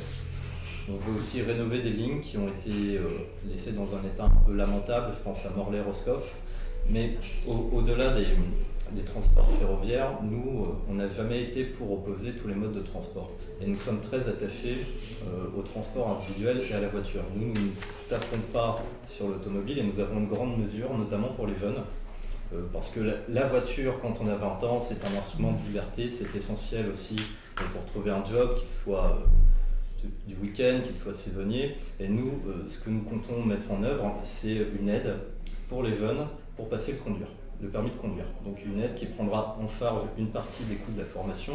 Il faut savoir que ça coûte à peu près 1 800 € de passer le permis en Bretagne. Et nous allons avoir cet engagement. Donc chaque jeune qui souhaite passer le permis de conduire en échange de quelques heures passées dans une association bretonne, que ce soit de lutte pour l'environnement, que ce soit faire de la lecture dans les EHPAD, que ce soit faire du tutorat dans les lycées, chaque jeune aura le droit à cette aide financière. La voiture, quand on parle de voiture, c'est pas tout à fait le mode de mobilité que vous défendez principalement. Alors, il se trouve que j'habite dans une commune rurale très loin de tout accès à n'importe quel transport et en commun et pour lequel les mobilités douces sont dangereuses. Donc en fait, très clairement, je suis dépendante dans mon quotidien de la voiture alors que quand je vivais en ville, je ne me déplaçais qu'à vélo. Donc j'ai conscience aujourd'hui que vous défendre les mobilités douces, c'est aussi prendre compte de la réalité des territoires. Moi, je ne suis pas du tout opposée à la voiture. Je sais aussi que quand on est jeune sur nos territoires, c'est important parce que c'est un outil pour l'accès au travail, pour l'accès à la formation pour ceux qui sont en apprentissage. Donc voilà, je suis plutôt favorable au contraire à accompagner des jeunes comme c'est le cas aujourd'hui. Les missions locales le font et la région peut mettre les moyens pour l'accès au permis de conduire parce que c'est aussi un outil d'accès à l'emploi. Mais je pense qu'on a beaucoup de travail à faire pour accompagner d'autres formes de mobilité. Déjà, dans les territoires ruraux, on a des outils aujourd'hui avec les outils qui sont à notre disposition, notamment les outils numériques sur le transport à la demande, où on peut faire beaucoup évoluer les choses. C'est des outils qui étaient au départ plutôt pensés pour des personnes âgées dépendantes, pour des personnes qui étaient avec des soucis de santé. Aujourd'hui, on peut les déployer de manière beaucoup plus large et on a plein de territoires ruraux en France qui initient des initiatives très chouettes. Et sachant que c'est une compétence qui est seulement possible au niveau des territoires ruraux dans les petites intercommunalités depuis 2019. Donc au départ c'était plutôt des outils associatifs, aujourd'hui on déploie des principes beaucoup plus larges. J'espère vraiment qu'on pourra expérimenter des choses à cette échelle au niveau de la Bretagne et intégrer à Bray-Go des outils de maillage de territoire qui soient beaucoup plus fins. Sur l'intermodalité, je le dis, ça fait des années que les écologistes demandent qu'on aménage les transports en commun et notamment les trains pour intégrer cette question de l'intermodalité et de la place du vélo. On disait qu'il n'y a pas assez de demandes, on a dit attention, il va y avoir plus de demandes parce que les pratiques évoluent. Et aujourd'hui, on se rend compte qu'on a des infrastructures qui sont un peu en difficulté par rapport à l'arrivée des nombreux cyclistes, notamment avec le Covid. Et on veut faire payer les vélos. Mais non. Le vélo, je vous le dis, on défend que le vélo sera gratuit dans les TER. On a besoin d'une intermodalité qui soit efficiente. En aucun cas, il faut décourager les gens d'utiliser le vélo entre leur domicile et la part de trajet qui va être fait en train et leur travail par exemple. Cet outil, c'est le cas pour les abonnements, mais c'est pas le cas pour les transports. Pour les touristes, c'est pas le cas. Voilà. Sauf qu'en fait, aujourd'hui, si on veut avoir du tourisme durable en Bretagne, et pour les touristes, il y a des gens qui ne sont pas abonnés et qui utilisent l'intermodalité. Je l'expliquerai après. Terminez le cœur. J'en ai discuté longuement avec un contrôleur dans le train, et d'ailleurs c'était très intéressant parce que lui me disait aussi qu'ils avaient l'envie de répondre aux demandes des usagers et en même temps ils voient la contrainte. Quand on fait monter et descendre des vélos, si on n'a pas de médiation, on se retrouve dans une situation où ça peut faire des retards sur les trains, c'est contraignant, etc. Donc il faut vraiment accompagner cette intermodalité. Mais je le dis, nous souhaitons que cette intermodalité soit généralisée au maximum. Transport du quotidien, mobilité douce, et accompagnement des voyageurs et des voyageuses qui veulent voyager avec plusieurs moyens de mode de transport et notamment grâce aux outils numériques. Le Pays Bresbo est un outil pour ça. Isabelle Le Callennec, je vais dans un instant à vous sur le vélo. Juste réponse rapide si vous voulez. Un mot pour dire que, bien entendu, que le vélo est bienvenu dans les trains, qu'il faut encore trouver de la place et c'est compliqué, mais nous avons la chance en Bretagne d'être accompagnés par la Fédération des associations d'usagers de vélo, puisqu'il y a des dizaines d'associations qui existent en Bretagne, et cette fédération nous a indiqué que si on voulait bien fonctionner dans le train avec le vélo, il fallait mettre en place un service de réservation à 3 € pour que, quand on part à Saint-Malo, par exemple, de Rennes avec son vélo le matin, on soit sûr d'avoir une place au retour. C'est la demande de la Fédération des associations de vélo. Et nous lui avons répondu oui, parce que ça permet de développer la pratique du vélo. Mais les abonnés, ils sont bien entendu avec une gratuité dans la possibilité d'emmener leur vélo dans le train. Mais ça ne répond pas au problème des choix d'infrastructures que vous avez fait sur les 10 dernières années. Mais j'assume parfaitement le développement qu'on est en train de faire et qui va se poursuivre dans les années qui viennent. C'est les débats du second tour qui sont avancés. Alors, moi, sur ces questions-là, vous savez, je me suis engagée à ce que 100% des jeunes bretonnes et des jeunes bretons soient en emploi, en stage ou en formation. Ça veut dire qu'il faut qu'on travaille en effet sur la question du logement et sur la question des transports. Et quand on habite dans certains endroits, eh bien, on n'a pas accès au transport public. Donc il faut qu'on développe l'ensemble des mobilités et notamment le permis de conduire. Moi je suis favorable à ce qu'on soutienne le permis de conduire et qu'on y travaille avec les banques, parce que vous savez que vous avez un dispositif qui s'appelle permis de conduire à 1 € qui ne remporte pas plus que ça de succès, alors que ça devrait, parce que les banques sont prêtes à financer, et aussi avec les assureurs. Je considère que des jeunes qui ont leur permis de conduire et qui démontrent qu'ils ont une conduite sécure, c'est très important aussi. Vous savez qu'on déplore parfois des décès de jeunes, moi je ne veux plus voir ça, qui peuvent conduire sous l'effet de l'alcool ou de la drogue. Dieu merci, ce n'est pas le cas de tous les jeunes, mais il faut faire attention à ça, c'est dramatique pour une famille lorsque vous avez des jeunes qui se tuent en voiture. Je suis particulièrement sensible à cette question-là. Donc permis de conduire, sécurisé, et là aussi au mérite, tous ces jeunes qui conduisent avec prudence, qu'on puisse les aider, et y compris leur rembourser une partie du permis de conduire. Sur les transports, moi je suis évidemment favorable aux transports du quotidien. Je voyage en TER dans cette campagne électorale. J'établis de temps en temps des connexions avec les autocars. Je m'aperçois que c'est sécurisé. Il faut par contre que ça parte à l'heure, que ça arrive à l'heure. Il faut quand même pas rater ses examens, pas rater ses cours. Je pense qu'on peut revoir les tarifs aussi, y compris dans la simplification. J'ai imprimé les offres de réseau en Finistère. C'est quand même extrêmement compliqué. Et là-dedans, vous êtes étudiant, vous êtes jeune actif, vous êtes apprenti, ben vous ne vous trouvez pas. Voilà. Et peut-être que jusqu'à 30 ans, c'est pas tout à fait la même chose. On n'a pas le même pouvoir d'achat à 30 ans qu'à 18. C'est pour ça que j'ai dit et je pense qu'il faut vraiment travailler là pour le coup à ça, à cette question du pouvoir d'achat, du prix et du tarif. C'est assez compliqué hein, quand vous voyez la ligne Quimper-Brest et que vous voyez qu'en fonction du nombre de sections que vous allez parcourir, le tarif est différent. Voilà, moi je plaide pour beaucoup de simplification, des tarifs qui soient adaptés et qui soient incitatifs. Et je suis aussi favorable au covoiturage. Évidemment avec le respect des gestes barrières, on a tellement hâte de pouvoir les retirer. Mais transport, logement et emploi des jeunes, insertion professionnelle, pour moi c'est totalement lié. Et si on pouvait regarder certains horaires de train, ça permettrait à des jeunes qui habitent pas très loin de la grande ville dans laquelle ils font leurs études, mais où leurs parents résident, de rentrer aussi le soir de leurs études quand c'est tellement difficile de trouver un logement à un tarif acceptable. Mais donc, on peut revoir aussi les horaires. Vous avez certains horaires de train qui repartent assez tôt de Brest ou de Rennes ou de Vannes. Et si vous pouvez continuer à habiter chez vous, entre guillemets, ça coûtera moins cher aux parents, je pense à vraiment la classe moyenne. C'est un choix politique parce que aujourd'hui, sur la ligne par exemple que je fréquente entre Redon et Rennes, quand le nouveau format de LGV est arrivé, il y a des créneaux qui étaient des créneaux dédiés à du transport du quotidien qui ont sauté pour mettre des créneaux de LGV. Et donc évidemment, et plus encore les jeunes qui n'ont pas les moyens de payer le billet qui est plus cher quand on monte dans le TGV. Non.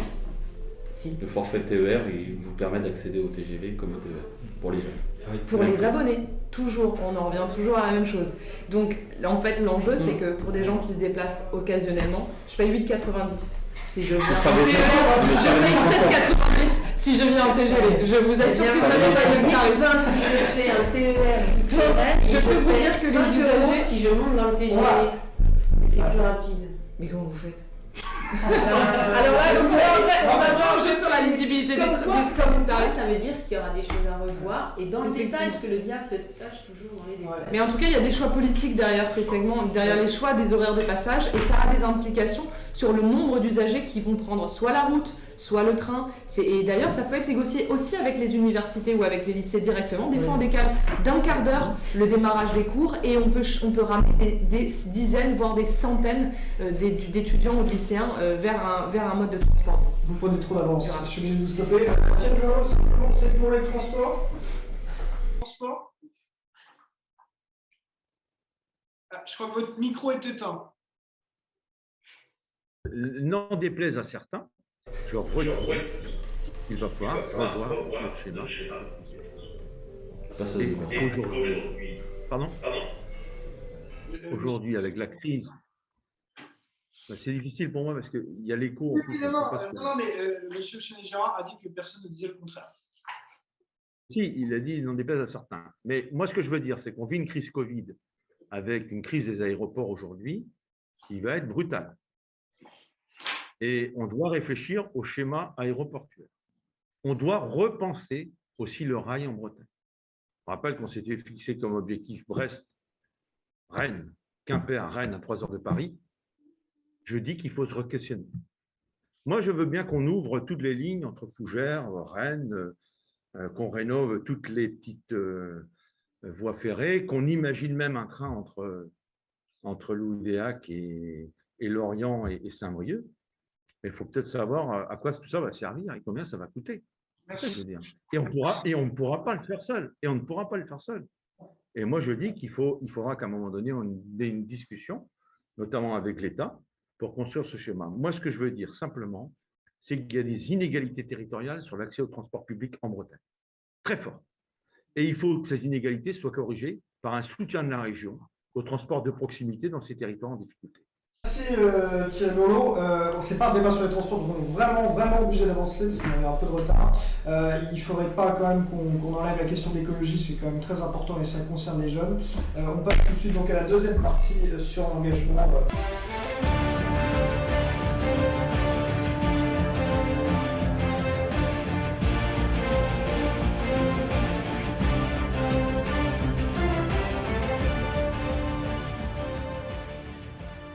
Donc on va pouvoir passer à la seconde partie. On va essayer de retrouver juste un petit peu cette temps de parole. Vous êtes très en avance, 3 personnes, Thierry Burlot, Isabelle Keinec et Claire Desmarques-Poirier. Voilà, on va essayer de rééquilibrer un peu tout ça, vous êtes très en avance. Donc on va essayer de rééquilibrer tout ça. L'écologie, ce n'est pas une spécialité en apparence du Rassemblement national. Qu'est-ce que vous proposez pour justement l'écologie qui est un enjeu en Bretagne très important? Je pense au contraire qu'on est le parti le plus écologiste de France. Parce que nous, voyez-vous, on dénonce un système économique qui a été soutenu par toutes les personnes ici présentes, sauf peut-être M. QF, ça, je ne peux pas répondre pour lui, qui est à savoir la mondialisation ultralibérale. C'est eux qui ont mis en place un système qui consiste à produire en Chine, consommer en France et le traiter en Afrique. Sûrement pas les écologistes. Ah bon ? Vous avez pourtant participé à des gouvernements qui ont mis en place ce système, que vous le vouliez ou non. Il faut peut-être vous rafraîchir un peu la mémoire. Restons sur les enjeux régionaux. Simplement, qu'est-ce que vous proposez pour l'écologie Nous défendons la mise en place du consommé local et le localisme, c'est-à-dire consommer, produire, traiter, transformer tout en Bretagne. D'accord. Ça va être l'exemple, par exemple, dans nos cantines scolaires, dans nos cantines des lycées. On avait fait un vœu d'ailleurs, quand nous sommes entrés au conseil régional, début 2016, nous avions fait un vœu sur le 100% manger local dans nos cantines scolaires, donc un vœu de bon sens, qui à l'époque a été repoussé par absolument tout le monde, majorité et républicain. Mais j'ai pas compris en quoi ça faisait de vous le parti le plus écologiste de France, comme vous avez dit à l'instant. Le fait d'avoir refusé. Inverser le coût de la distance, c'est déjà produire au plus près, c'est ce qu'il y a de plus écologique en soi. On réduit la distance, on réduit les transports, c'est rien de plus écolo que ça. Chez Gérard, vous n'êtes sûrement pas Bon, d'accord avec ça. Non, c'est de la démagogie pure. D'un côté, on dit on va gérer tout en local, et après, on ne veut pas de centrale d'énergie renouvelable en mer, on ne veut pas d'éoliennes, on ne veut rien comme du vent chez nous. À partir du moment où on veut être autonome, et effectivement c'est un vrai sujet que d'être autonome, il faut assumer de produire. Et pas de dire, promis, c'est les autres qui vont assumer, ou on va faire ça très loin. Donc il faut être un peu cohérent par rapport à ce que l'on propose et par rapport à ce qu'on essaye de mettre en place. Le sujet effectivement qui est le nôtre, c'est la santé globale. C'est la santé globale. C'est la santé des hommes et des femmes, y compris la santé mentale. C'est de faire en sorte que nous soyons sur une planète qui se porte bien, et c'est la santé de la biodiversité. C'est ce sujet-là sur lequel on doit travailler. Et il faut intégrer ça dans tous les modèles, dans nos modèles de vie, dans nos modèles économiques, dans notre manière d'organiser la société. Ça demande des efforts importants. Nous avons fait une Brescop, une COP à la suite de la COP de Paris, il y a quelques années, en 2018-19, et nous avons posé des horizons, posé des jalons, et nous avons maintenant à mettre en œuvre ces actions. C'est ce que nous avons réalisé au cours de ces dernières années, avec l'éco-socio-conditionnalité des aides, avec des efforts considérables qui ont été faits sur le plan lycée, j'en ai parlé il y a quelques instants, avec la transition bas carbone de nos transports en commun, avec des efforts pour que l'ensemble de notre économie mute, toute notre économie, depuis l'agriculture et la pêche, jusqu'au service et au tourisme. C'est ce sur quoi on doit travailler, si on veut que notre jeunesse ne nous regarde pas comme d'affreux irresponsables dans les années qui viennent. Et les jeunes, ils auront une place dans le Haut Conseil pour le climat?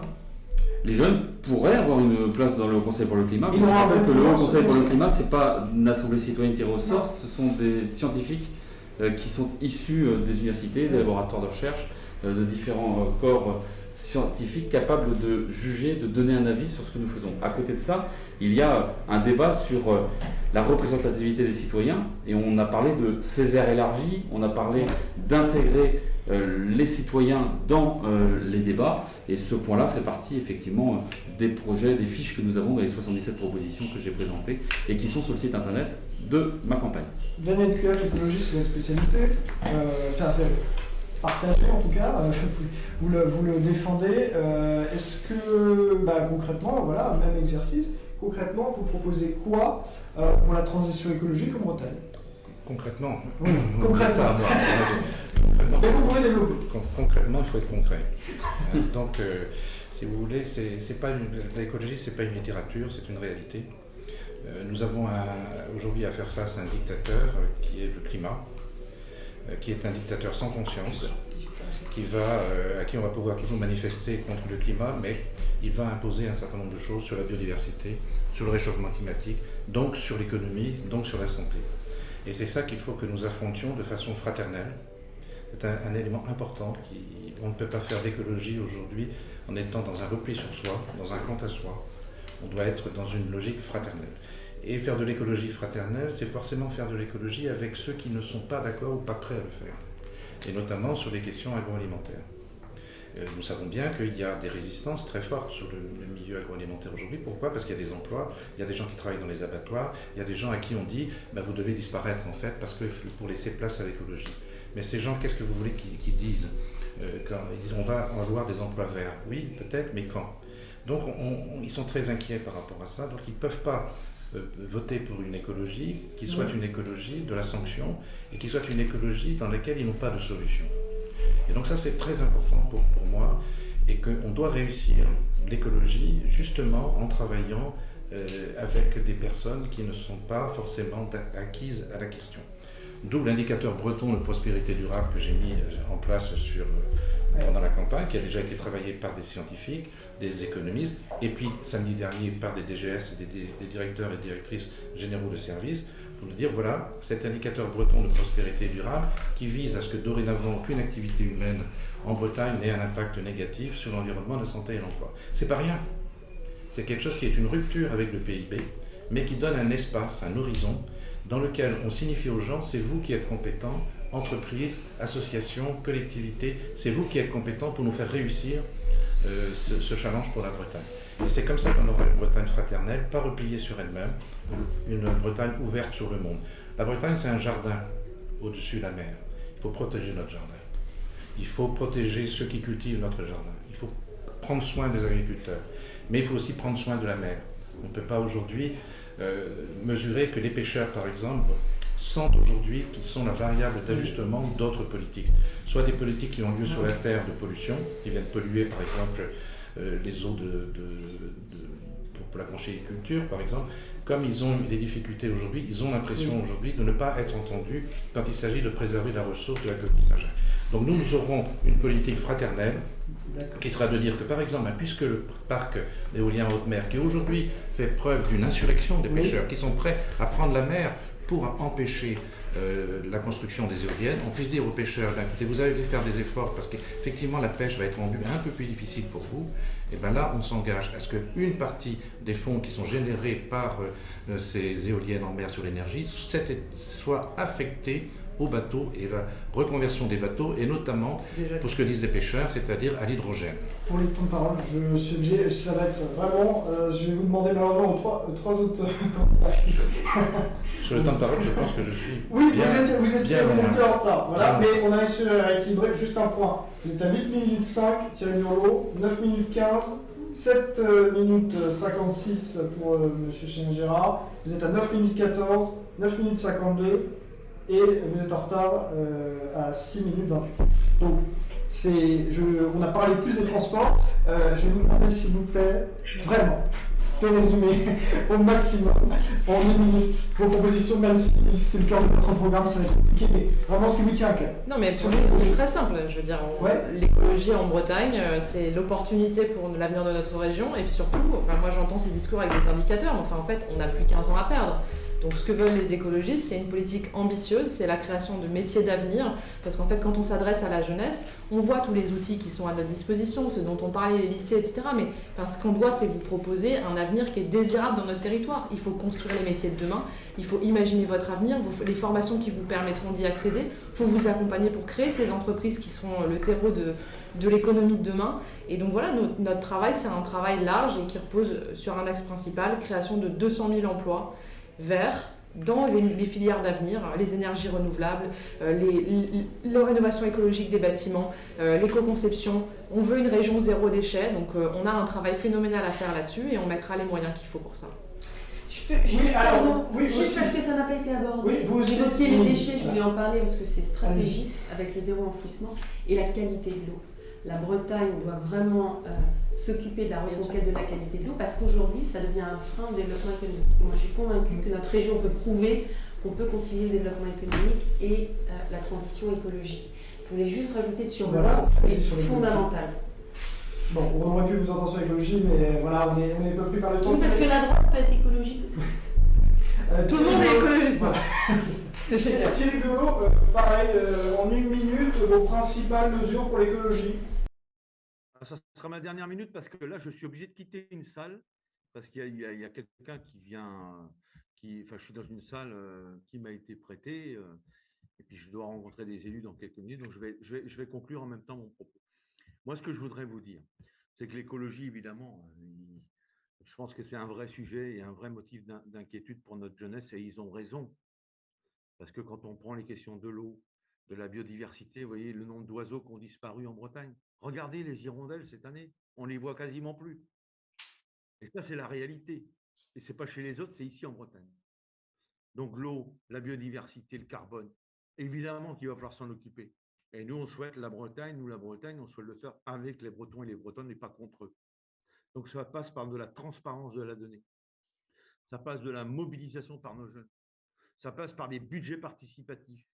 Et ça passe surtout par du dialogue. Parce qu'aujourd'hui, ce qui se passe en Bretagne, c'est très grave. Aujourd'hui, il y a une stigmatisation qui nous amène à des reportages télé diffusés partout en France. Je prends Bretagne sacrifiée, qui font la promotion d'une Bretagne. Mais alors, c'est une catastrophe. C'est ça la Bretagne? Comment on explique que notre Bretagne soit aussi attractive dans un environnement aussi dégradé? Il ne faut quand même pas abuser. Donc aujourd'hui, il faut faire attention à la question environnementale, parce qu'elle est en train de fracturer la société bretonne. Et nous, la Bretagne, on veut la réconcilier autour de ces sujets. La réconcilier. Parce qu'il y en a qui mettent de l'huile sur le feu. Et aujourd'hui, on n'en a pas besoin de l'huile sur le feu. Voilà ce que je voulais dire. Et on a besoin des jeunes à nos côtés pour nous aider, pour nous secouer. Moi, je le dis à Haut-et-Rivière, par exemple. Heureusement qu'on a eu Haut-et-Rivière en Bretagne pour nous dire que sur les questions de l'eau, il y a 20 ans, il y avait quelque chose à faire. Et c'est d'ailleurs eux qui nous ont permis de sortir des contentieux aujourd'hui sur les nitrates avec les agriculteurs. Eh bien, il faut faire la même chose avec nos jeunes. Et encore une fois, je suis désolé, mes chers collègues. Chacun sa priorité. Permis d'assister à votre débat en visio. Encore une fois, je suis désolé de ne pas avoir pu être présent à vos côtés. En tout cas, merci. Avec nous, on va en profiter parce qu'il y a vraiment, parce qu'on a pris le retard, il y a vraiment une question sur laquelle je veux vous entendre. On a pu moins parler de l'écologie, mais il y a eu quand même une polémique, et puis comme ça vous êtes en retard, vous allez pouvoir répondre. Il y a une polémique parce que j'ai juste envie qu'on aborde simplement ce que vous défendez et les valeurs que vous défendez. Il y a une polémique autour de votre tête de liste. Qui a été visé par un cadre de votre parti qui l'accusait donc de faire partie finalement de faire toujours partie d'une mouvance qui relayait une certaine forme d'antisémitisme. Votre candidat, je le précise tout de suite, a déclaré à France 3, rien que le fait que vous abordiez ça est scandaleux, donc je sais que je vais sur les charbons ardents, mais je voulais quand même préciser parce que c'est important. Je pense qu'il est vraiment important que les jeunes puissent savoir qui ils ont en face d'eux, quel candidat, avec quelles valeurs ils défendent, simplement le propos qui porté à confusion, c'est que donc, Gilles Penel, c'était dans un rapport de la Fondation Jean Jaurès, est un ancien militant groupuscule identitaire philo-nazi, Terre et Peuple. Comment vous réagissez et en fait, j'ai même pas envie de vous demander comment vous réagissez, j'ai plutôt envie de vous demander, Gilles Penel a dit que c'était du passé, mais est-ce que... Non, il n'a pas dit que c'était du passé. Il a dit que, il estime qu'aujourd'hui, ce n'est plus d'actualité, mais voilà, ce sont les faits. Comment on peut se dire, si demain je mets un bulletin du Rassemblement national de votre liste, il n'y a pas un risque quand même qu'il y ait des dérives D'accord. Alors, plusieurs choses. Voilà.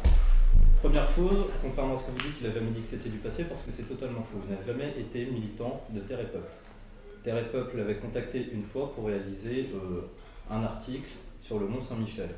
Bon, écoutez, quand on se fait contacter pour répondre sur le Mont Saint-Michel, lui qui est un amoureux du Mont Saint-Michel, il rédige l'article. Point final. Deuxième chose. La personne en question qui lui reproche, soi-disant, un passé néo-nazi. Ce monsieur, en réalité, il essaie de se venger parce qu'il a des aigreurs personnelles, parce qu'il n'a pas été reconduit. C'est le cadre du parti, là. Non, il n'a jamais été cadre du parti. C'est un monsieur qui s'invente un passé, effectivement, de cadre du parti qu'il n'a jamais eu. Deuxième chose. Troisième chose, moi, je mets au défi quiconque, même ici, ceux qui l'ont côtoyé au sein de l'Assemblée, de trouver un seul propos antisémite de la part de M. Penel. Ils n'en trouveront aucun. Donc avant de porter des accusations, je ne parle pas pour vous, avant de porter des accusations graves, il faudra peut-être avoir un début de commencement de preuve. Ce que je veux dire, c'est que ça faisait... Enfin, c'est des faits, hein. Moi je veux dire, on a juste repris le rapport de la Fondation Jean Jaurès, qui a été recoupé, c'est pour ça que vous en avez parlé. C'est parce que voilà, il y a eu des participations, alors c'était il y a certes 20 ans, mais ça pouvait porter à confusion. Donc pour vous, il n'y a pas de... Il n'y a aucun débat. Pas de débat, d'accord. Encore juste simplement Claire Desmarpoirier, moi j'ai vu dans votre programme que vous vouliez porter un budget genré. Tout à fait. C'est ça. Tout de suite pour éliminer, on continue sur les questions piquantes. Il y a eu beaucoup d'élus écologistes l'année dernière qui ont pris beaucoup de polémiques cette année sur les mosquées, sur les budgets des menus sans viande. Vous n'avez pas peur de vous prendre encore une polémique C'est vrai, quand on est candidat aux élections et qu'on est écologiste, on a toujours les deux axes, c'est greenwashing, greenbashing. Tout le monde est écolo. Vous voyez, ce soir, j'ai même le Front National qui m'apprend qu'ils sont écologistes. Les plus écologistes. Ah pardon, le Rassemblement National. Enfin, vous changez d'étiquette, mais vous ne changez pas de façon de fonctionner, donc tout va bien. Et en l'occurrence, les deux sont là. Moi, j'ai pas peur, en fait. Effectivement, on est chahuté parfois parce que ce qu'on amène, c'est des idées nouvelles et une forme de courage politique qui manque peut-être aujourd'hui. Je ne ferai pas partie des gens qui ne changeront rien s'ils arrivent à la tête de la région. Donc, effectivement, ça défrise un peu, mais ça me va très bien. Je pense que c'est la façon dont on le fait qui change les choses et je suis pour qu'on soit dans un espace de dialogue. Je pense que d'ailleurs, le dialogue manque beaucoup, à la fois dans la culture politique française et dans notre région en particulier. On est beaucoup dans la posture et puis ça fait partie du jeu des élections. Mais une fois qu'on est en responsabilité, c'est une manière de faire aussi l'écologie, de concilier, de discuter. Et ça avance au-delà de toutes les caricatures qui peuvent être faites. Éric Piolle, qui était là pour me soutenir hier, a été très largement réélu dans sa mairie à Grenoble, malgré les polémiques, et très très largement, c'est plus de 20 points entre la première et la deuxième élection. Donc on voit que l'écologie aux responsabilités, ça marche et ça satisfait les citoyennes et les citoyens qui nous font confiance. Donc je n'ai aucun doute sur notre capacité à faire face à ces moments de tempête auxquels on est systématiquement confronté. Mais par ailleurs, dans un espace politique, il faut être prêt à faire face au conflit. Ça fait partie de nos chemins. L'idée, c'est quand même de l'amener vers quelque chose de plus serein et de plus constructif, c'est ce qu'on souhaite. Et puis la tempête en Bretagne, ça connaît. Daniel QF, simplement. Et le soleil revient toujours. Ouais, vous êtes surtout connu pour votre arrêté anti-pesticides. Vous êtes donc devenu un cas d'école en droit administratif. Ça vous fait pas peur? En tout cas, vous ne pensez pas que ça fait un peu peur qu'on se dise je vais élire quelqu'un qui assume, entre guillemets, d'enfreindre le droit administratif? Oh ben écoutez, si vous voulez, en tout cas, c'est quelqu'un qui sait tenir tête au préfet. Donc je pense que le président de région doit aujourd'hui tenir tête au préfet. Et en tout cas, il s'agit de faire avancer le droit sur les questions de santé publique. C'est quand même plutôt intéressant. Alors ça avance ou ça avance pas, ça c'est le tribunal administratif ou le Conseil d'État qui décide. Mais en tout cas, il faut toujours porter les choses de façon éthique et de façon dans le sens de l'intérêt général. Et c'est ça qui compte aujourd'hui. Et c'est pas du tout être désobéissant pour être désobéissant, mais vous savez, souvent il faut prendre des chemins détournés pour réussir un certain nombre de choses. Vous savez, si on commence à raisonner uniquement par qu'est-ce que dit la loi, qu'est-ce que dit la norme, que disent les procédures tuent l'écologie aujourd'hui. Et donc il faut échapper à tout ce qu'on nous dit comme étant définitif. Vous savez, la notion de projet, par exemple, que je veux supprimer, ça n'a pas toujours existé. Le président Le Drian l'avait déjà fait.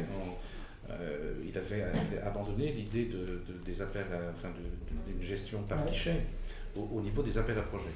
Et c'était déjà intéressant, ça a donné un souffle à la Bretagne. Mais aujourd'hui, on est dans des procédures qui ont pris le dessus, qui sont tellement complexes. Je vais vous raconter une histoire. Quand j'étais président rapidement, mais parce c'est une très jolie histoire. Il ne faudrait pas vous voyez trop d'avance, puis il faut vraiment qu'on termine. Quand j'étais président de l'établissement public foncier Bretagne, il y a le directeur qui me dit, vous savez, monsieur le président, il faut qu'on donne un avis sur tous les PLH, les plans locaux de l'habitat de Bretagne. J'ai dit, mince, ça va nous faire du boulot. Il me dit, vous inquiétez pas, c'est toutes les mêmes.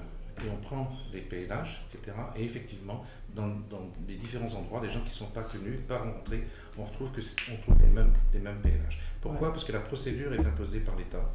Et les élus ont l'impression de faire quelque chose qui est pour eux, pour le logement de chez eux, et en fait, ils ne font que respecter les procédures.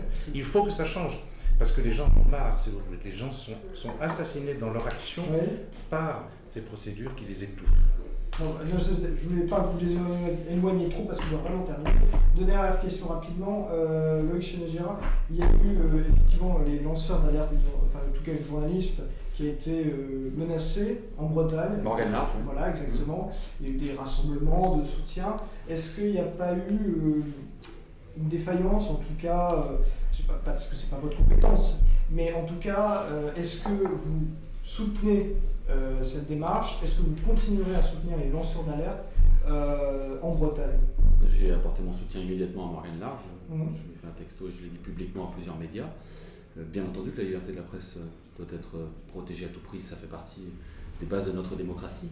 Et il convient aussi de veiller à ce que la donnée soit transparente, que chacun joue le jeu. Et ça me semble indispensable de le redire.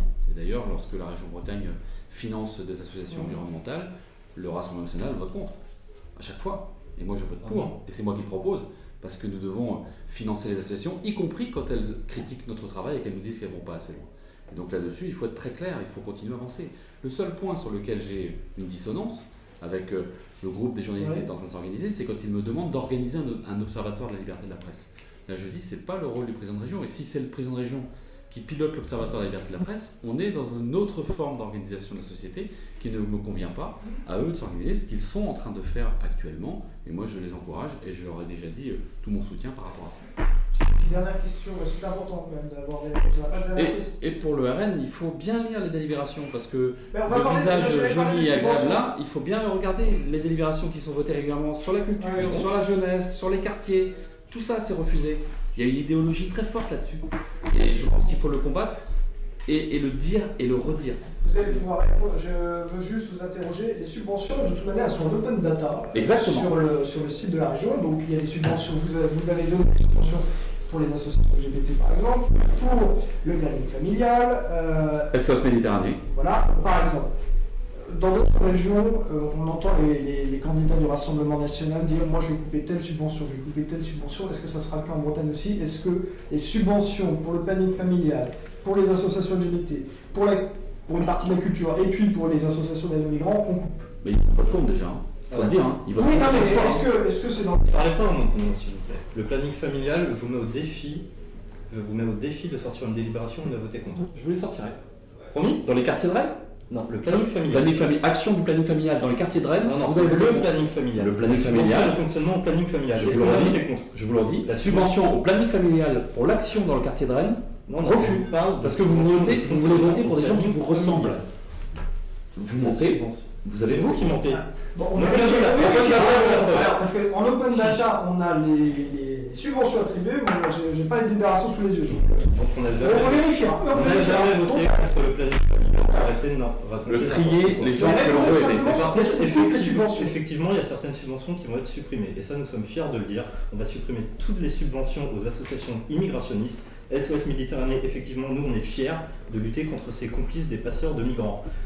Nous allons aussi cesser de subventionner un certain nombre d'associations politisées qui sont très proches de la majorité de M. Chenet-Gérard, parce que lui, il passe son temps à utiliser l'argent du contribuable pour financer ses copains. C'est ça la réalité. Nous allons... Non, ça c'est le Front National dans les mairies FN, s'il vous plaît. Rassemblement National, on va y arriver. Ça, nous allons couper. Par contre, il faut arrêter les caricatures. On ne va pas se mettre à arrêter de subventionner la culture. Vous serez un minimum honnête, vous pourrez le dire que 90% des subventions, on les vote. Les petites associations... Donc, le planning familial, on ne coupe pas. On n'a jamais dit qu'on allait couper le planning. Y compris dans les quartiers de Rennes.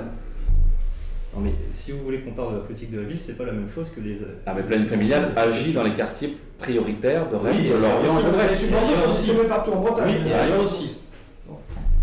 Je sais que vous êtes obsédé par les quartiers prioritaires. Non, je pense que ce sont des... Comme vous dites, c'est votre priorité, c'est pas la nôtre, effectivement. Voilà. Mais vous avez fait votre choix aussi. Mais je les assume. Il y a deux Bretagnes différentes, nous aussi. Ah non, moi j'ai qu'une Bretagne. Je n'ai qu'une Bretagne. On ne touche pas aux subventions, on les regardera effectivement dans le détail. Comme SOS vous disiez, il y a une priorité. SOS Méditerranée, au département d'Ille-et-Vilaine, on a eu l'occasion d'avoir une délibération qui l'a concernée et mon groupe s'est abstenu dans sa grande majorité. À la région, vous avez voté pour? Oui, enfin. C'est l'élection régionale.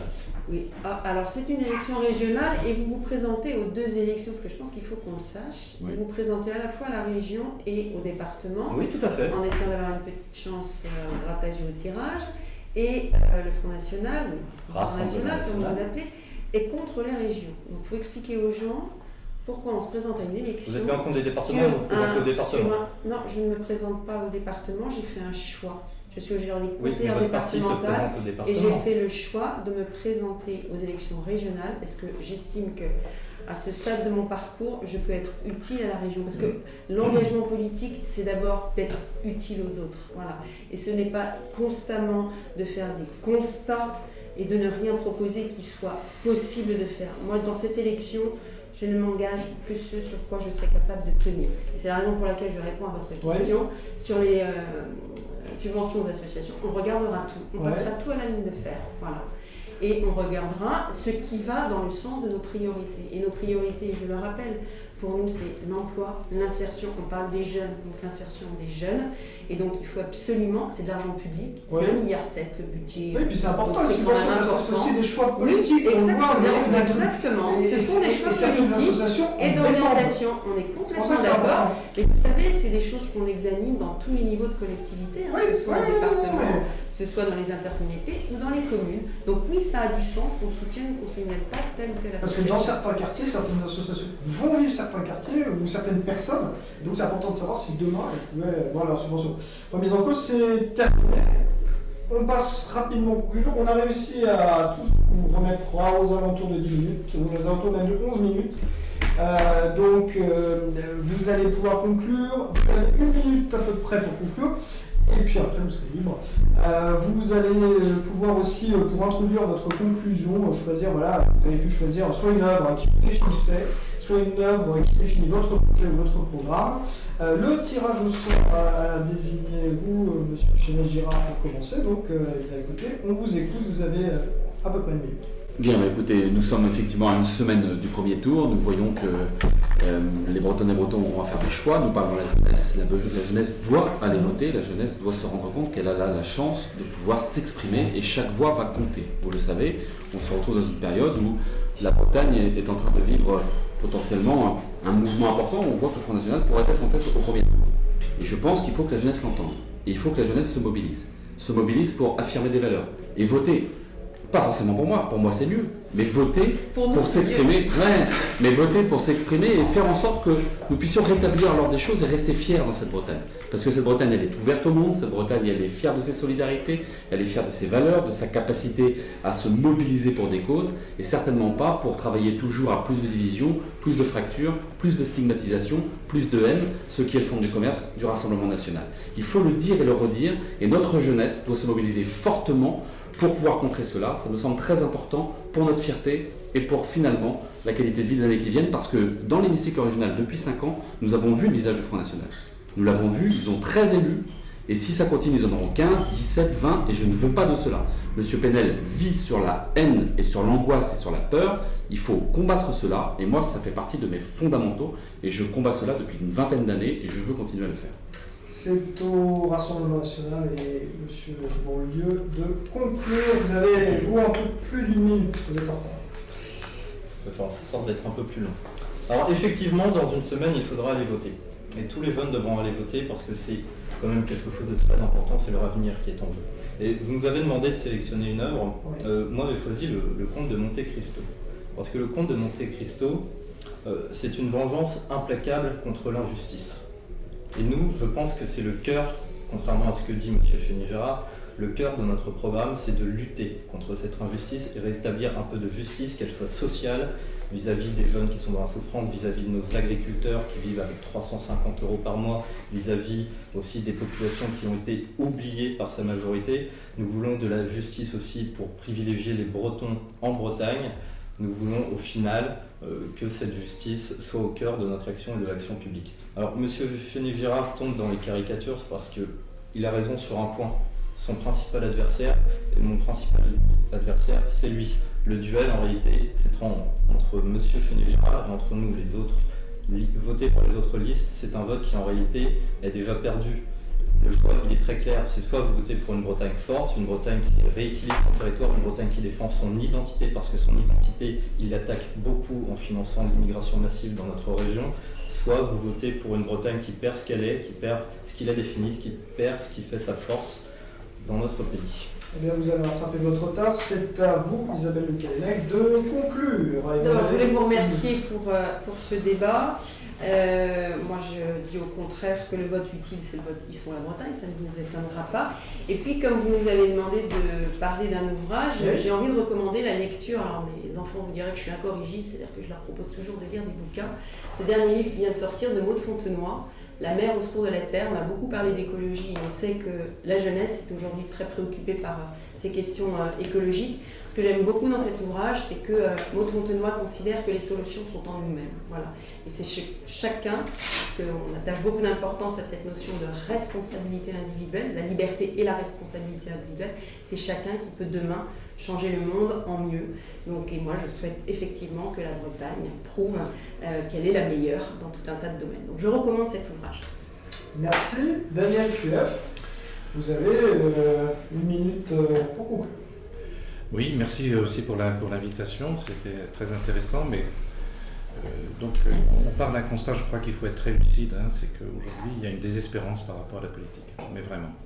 C'est impressionnant, et aujourd'hui on nous présente un peu le même menu, toujours les mêmes ingrédients, parfois c'est fromage et dessert, parfois c'est dessert au fromage, mais c'est toujours les mêmes ingrédients de ce que Bruno Latour dit, l'ancien régime climatique, qui veut aujourd'hui faire de l'écologie. Donc je crois que c'est très désespérant parce que les gens n'y croient plus du tout. Et ce qui est par contre très rassurant d'un point de vue démocratique, c'est qu'un certain nombre de gens sont prêts à se retrousser les manches pour l'écologie, pour la Bretagne, mais à une condition, ne pas se retrouver derrière une étiquette politique ou ne pas fonder un nouveau parti politique. Donc j'espère en tout cas, à ce que beaucoup de gens qui s'abstiennent habituellement, qui ne vont plus voter, se retournent vers Bretagne ma vie, parce que ça fera diminuer très fortement le vote du Front National. Merci. C'est peut-être à Thierry Burlot de conclure, mais voilà, il a conclu tout à l'heure. Donc c'est à vous. Vous êtes la dernière à conclure. Vous avez aussi une minute. Oui, pour la conclusion, je pense que si on s'adresse à des jeunes ce soir, ce que je peux leur dire, ce que je dois leur dire, c'est qu'on n'a plus de temps à perdre. On est la première génération à être directement concernée par le changement climatique. On est la dernière à pouvoir agir. Et je pense que c'est de notre responsabilité. J'appartiens peut-être à la tranche haute de cette génération climat, mais c'est ce que je ressens, c'est ce que je ressentais dans mon métier d'agricultrice, de me dire je ne peux plus laisser les choses se faire et ne pas agir. On a besoin de vous, vraiment, au quotidien. On a besoin d'avancer ensemble pour trouver des solutions, parce que quand le Rassemblement national cherche des coupables, nous, on propose des solutions et on veut les mettre en œuvre le plus rapidement possible. Je le dis, on n'a pas 10 ans à perdre. Il est temps de ramener l'écologie au sein de l'institution en Bretagne. Et il est temps d'associer les citoyennes et les citoyens dans une démocratie continue. Je veux non seulement dire aux jeunes, votez pour nous, mais surtout faites avec nous pendant le mandat. On fera ensemble, parce que c'est notre avenir qu'on est en train de construire. Et ces décisions-là, il faudra les prendre tous et toutes ensemble. Donc voilà, votez la semaine prochaine. Vraiment, allez-y, on a besoin de vous, mobilisez-vous. Soyez fiers d'avoir voté et soyez fiers de participer avec nous à la construction d'un projet dans les 6 années qui viennent. Merci beaucoup. Merci à tous. On a réussi à vous faire remonter tous à peu près autour de 12 minutes. Pour le livre, non, c'est bon. Oui, en amont. Je ne peux que recommander Algues vertes d'Inès Léraud, une bande dessinée qui illustre tout à fait le bilan de Monsieur Léraud. Là, il y a des solutions. Bon, voilà. On va continuer avant de vous quitter. Merci d'avoir suivi. On n'a pas le droit de dire notre livre. Ah bah si, mais si, allez-y. C'est un livre ancien peut-être, mais de Illich, Descolaring Society, qui a été traduit mal en français, une société sans école, mais qui dit beaucoup de choses sur le fait qu'aujourd'hui nous sommes dans une société du PowerPoint, nous sommes une société de la procédure, où les décisions sont prises par le haut et où la base ne suit pas.